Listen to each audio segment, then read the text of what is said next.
So today I am reviewing the book I have just finished, A Curse of Salt by Sarah Street. Look at that gorgeous cover.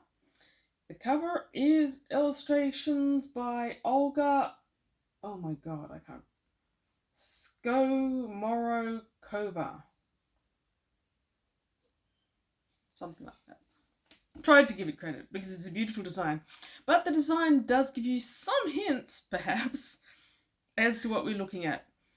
And never judge a book by its cover. This book you can judge by its cover to a certain degree. I did when I bought it. I knew nothing about this book and I'd never heard about this author. And when I googled it, not a lot happened either.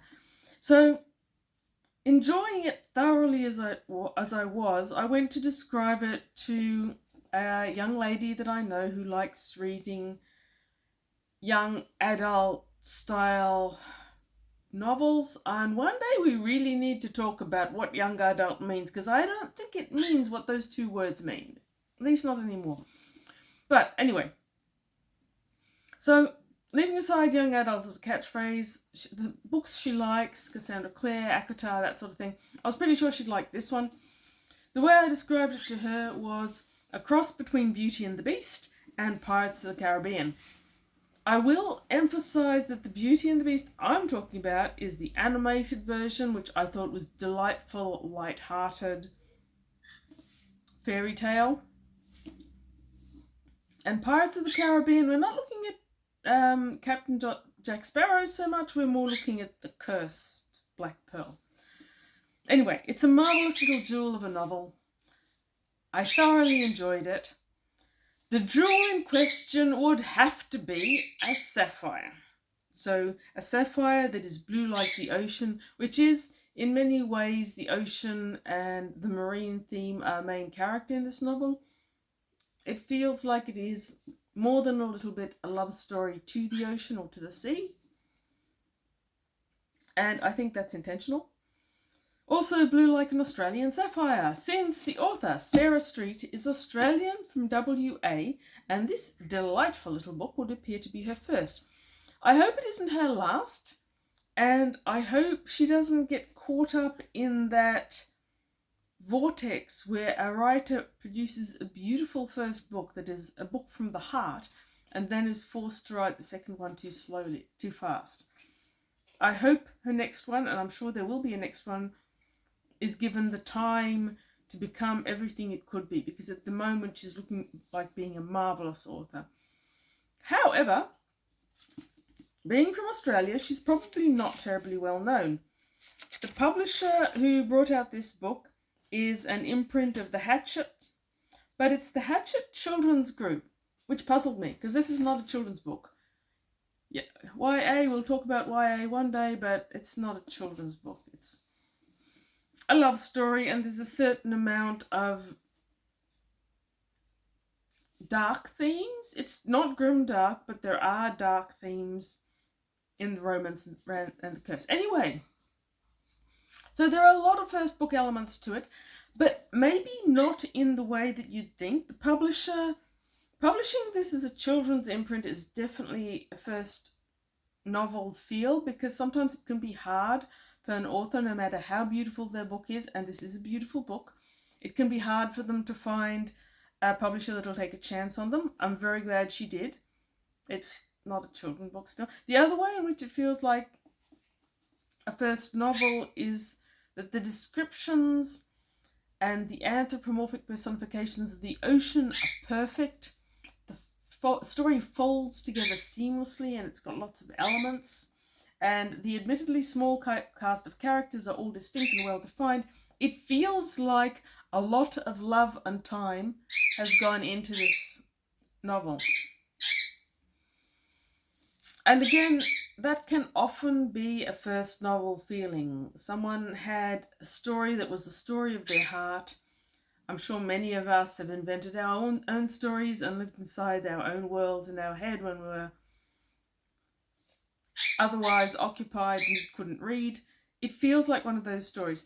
And one of the ways in which it feels like those stories is best described by the author herself in the acknowledgements at the end, where she says, My love for this book got me through my final year of high school, a university degree, a global pandemic, and all the bits in between.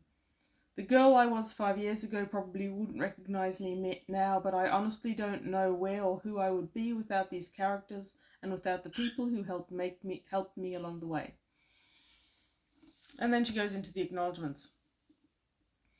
So this story clearly is very much a labour of love, and it leads to the reading experience being enchanting and no labour at all. This story just swam through one's experience. Since it isn't a well-known author or a well-published book, I'll say a few things about it. Our main character is Rhea Luceroy. She is a merchant's daughter. The merchant has 3 daughters, and he spends a lot of time in ships sailing the ocean. So there's your Beauty and the Beast link.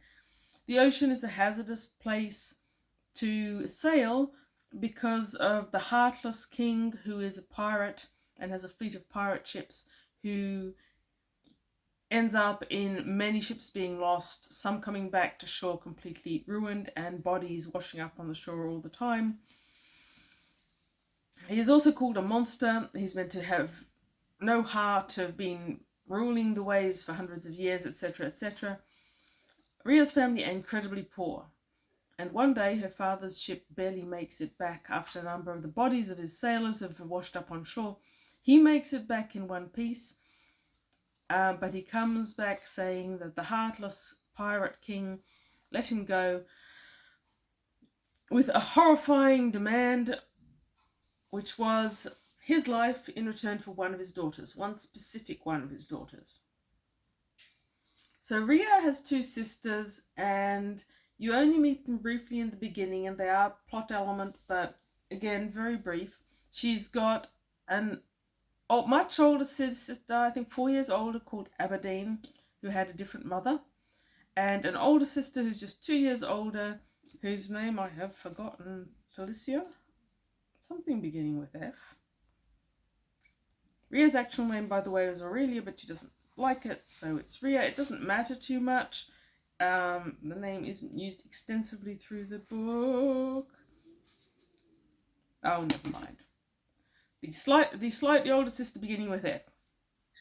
So the Heartless King wants this sister, the Felicia or whatever, but she has been sick and frail her whole life, and Rhea determines that she will go in her stead and lie about who she is. She does that.